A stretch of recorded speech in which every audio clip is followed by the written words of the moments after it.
इससे युद्ध करना तेरे लिए सब प्रकार से अच्छा है, क्योंकि या तो मरकर स्वर्ग को प्राप्त होगा अथवा जीत कर पृथ्वी को भोगेगा। इससे हे अर्जुन, युद्ध के लिए निश्चय वाला होकर खड़ा हो। यदि तुझे स्वर्ग तथा राज्य की इच्छा न हो तो भी सुख दुख लाभ हानि और जय पराजय को समान समझकर उसके उपरांत युद्ध के लिए तैयार हो। इस प्रकार युद्ध करने से तू पाप को नहीं प्राप्त होगा। हे पार्थ, यह बुद्धि तेरे लिए ज्ञान योग के विषय में कही गई और इसी को अब निष्काम कर्म योग के विषय में सुन। जिस बुद्धि से युक्त हुआ तू कर्मों के बंधन को अच्छी तरह से नाश करेगा। इस निष्काम कर्म योग में आरंभ का अर्थात बीज का नाश नहीं है और उल्टा फल रूप दोष भी नहीं होता है। इसलिए इस निष्काम कर्म योग रूप धर्म का थोड़ा भी साधन जन्म मृत्यु रूप महान भय से उद्धार कर देता है। हे अर्जुन, इस कल्याण मार्ग में निश्चयात्मक बुद्धि एक ही है और अज्ञानी सकामी पुरुषों की बुद्धियां बहुत भेदों वाली अनंत होती हैं। हे अर्जुन, जो सकामी पुरुष केवल फल श्रुति में प्रीति रखने वाले, स्वर्ग को ही परम श्रेष्ठ मानने वाले, इससे बढ़कर और कुछ नहीं है ऐसे कहने वाले हैं, वे अविवेकी जन जन्म रूप कर्म फल को देने वाली और भोग तथा ऐश्वर्य की प्राप्ति के लिए बहुत सी क्रियाओं के विस्तार वाली इस प्रकार की जिस दिखाऊ शोभा युक्त वाणी को कहते हैं, उस वाणी द्वारा हरे हुए चित्त वाले तथा भोग और ऐश्वर्य में आसक्ति वाले उन पुरुषों के अंतःकरण में निश्चयात्मक बुद्धि नहीं होती है। हे अर्जुन, सब वे तीनों गुणों के कार्य रूप संसार को विषय करने वाले अर्थात प्रकाश करने वाले हैं। इसलिए तू असंसारी अर्थात निष्कामी और सुख दुखादि द्वंद्वों से रहित नित्य वस्तु में स्थित तथा योग क्षेम को न चाहने वाला और आत्मपरायण हो, क्योंकि मनुष्य का सब ओर से परिपूर्ण जलाशय के प्राप्त होने पर छोटे जलाशय में जितना प्रयोजन रहता है, अच्छी प्रकार ब्रह्म को जानने वाले ब्राह्मण का भी सब वेदों में उतना ही प्रयोजन रहता है। अर्थात जैसे बड़े जलाशय के प्राप्त हो जाने पर जल के लिए छोटे जलाशयों की आवश्यकता नहीं होती, वैसे ही ब्रह्मानंद की प्राप्ति होने पर आनंद के लिए वेदों की आवश्यकता नहीं रहती। इससे तेरा कर्म करने मात्र में ही अधिकार होवे, फल में कभी नहीं, और तू कर्मों के फल की वासना वाला भी मत हो तथा तेरी कर्म न करने में भी प्रीति न होवे। हे धनंजय, आसक्ति को त्याग कर तथा सिद्धि और असिद्धि में समान बुद्धि वाला होकर योग में स्थित हुआ कर्मों को कर। यह समत्व भाव ही योग नाम से कहा जाता है। इस समत्व रूप बुद्धि योग से सकाम कर्म अत्यंत तुच्छ है। इसलिए हे धनंजय, समत्व बुद्धि योग का आश्रय ग्रहण कर,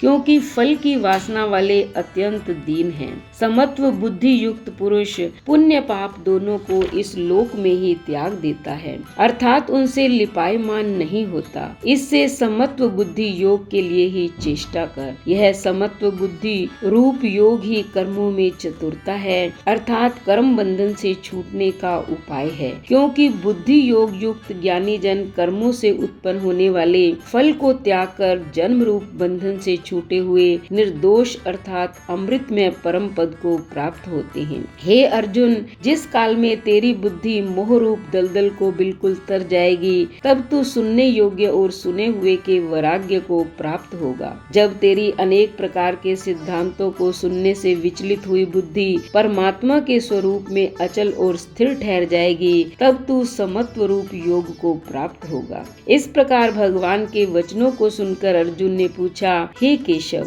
समाधि में स्थित स्थिर पुरुष वाले पुरुष का क्या लक्षण है और स्थिर बुद्धि पुरुष कैसे बोलता है, कैसे बैठता है, कैसे चलता है। उसके उपरांत श्री कृष्ण महाराज बोले, हे अर्जुन, जिस काल में यह पुरुष मन में स्थित संपूर्ण कामनाओं को त्याग देता है, उस काल में आत्मा से ही आत्मा में संतुष्ट हुआ स्थिर बुद्धि वाला कहा जाता है, तथा दुखों की प्राप्ति में उद्वेग रहित है मन जिसका और सुखों की प्राप्ति में दूर हो गई है सप्रिया जिसकी, तथा नष्ट हो गए हैं राग भय और क्रोध जिसके, ऐसा मुनि स्थिर बुद्धि कहा जाता है। जो पुरुष सर्वत्र स्नेह रहित हुआ उन शुभ तथा अशुभ वस्तुओं को प्राप्त होकर ना प्रसन्न होता है न द्वेष करता है, उसकी बुद्धि स्थिर है। और कछुआ अपने अंगों को जैसे समेट समेट लेता है, वैसे ही यह पुरुष जब सब ओर से अपनी इंद्रियों को इंद्रियों के विषयों में समेट लेता है, तब उसकी बुद्धि स्थिर होती है। यद्यपि इंद्रियों के द्वारा विषयों को न ग्रहण करने वाले पुरुष के भी केवल विषय तो निवृत्त हो जाते हैं, परंतु राग नहीं निवृत्त होता, और इस पुरुष का तो राग भी परमात्मा को साक्षात करके निवृत्त हो जाता है। और हे अर्जुन, जिससे कि यत्न करते हुए बुद्धिमान पुरुष के भी मन को यह प्रमथन स्वभाव वाली इंद्रियां बलात् हर लेती हैं। इसलिए मनुष्य को चाहिए कि उन संपूर्ण इंद्रियों को वश में करके समाहित चित्त हुआ मेरे परायण स्थित होवे, क्योंकि जिस पुरुष के इंद्रियां वश में होती हैं, उसकी ही बुद्धि स्थिर होती है। हे अर्जुन, मन सहित इंद्रियों को वश में करके मेरे परायण न होने से मन के द्वारा विषयों का चिंतन होता है, और विषयों को चिंतन करने वाले पुरुष की उन विषयों में आसक्ति हो जाती है, और आसक्ति से उन विषयों की कामना उत्पन्न होती है, और कामना में विघ्न पड़ने से क्रोध उत्पन्न होता है। क्रोध से अविवेक अर्थात मूढ़ भाव उत्पन्न होता है, और अविवेक से स्मरण शक्ति भ्रमित हो जाती है, और स्मृति के भ्रमित हो जाने से बुद्धि अर्थात ज्ञान शक्ति का नाश हो जाता है,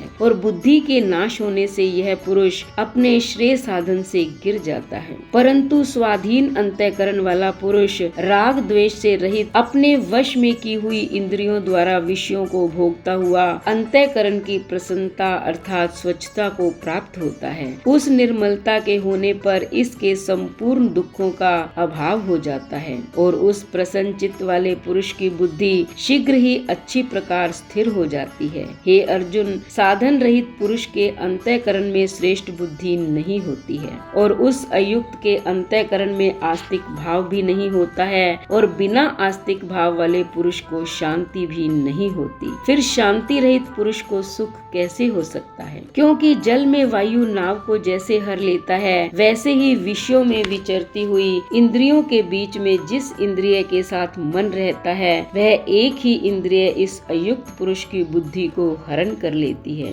इससे हे महाबाहो, जिस पुरुष की इंद्रियां सब प्रकार इंद्रियों के विषयों से वश में की हुई होती हैं, उसकी बुद्धि स्थिर होती है। और हे अर्जुन, संपूर्ण भूत प्राणियों के लिए जो रात्रि है, उस नित्य शुद्ध बोध स्वरूप परमानंद में भगवत को प्राप्त हुआ योगी पुरुष जागता है, और जिस नाशवान क्षण भंगुर सांसारिक सुख में सब भूत प्राणी जागते हैं, तत्व को जानने वाले मुनि के लिए वह रात्रि है। जैसे सब ओर से परिपूर्ण अचल प्रतिष्ठा वाले समुद्र के प्रति नाना नदियों के जल उसको चलायमान न करते हुए ही समा जाते हैं, वैसे ही जिस स्थिर बुद्धि पुरुष के प्रति संपूर्ण भोग किसी प्रकार का विकार उत्पन्न किए बिना ही समा जाती हैं, वह पुरुष परम शांति को प्राप्त होता है, न कि भोगों को चाहने वाला। क्योंकि जो पुरुष संपूर्ण कामनाओं को त्याग कर ममता रहित और अहंकार रहित सप्रिया रहित हुआ बरतता है, वह शांति को प्राप्त होता है। हे अर्जुन, यह ब्रह्म को प्राप्त हुए पुरुष की स्थिति है। इसको प्राप्त होकर योगी कभी मोहित नहीं होता है,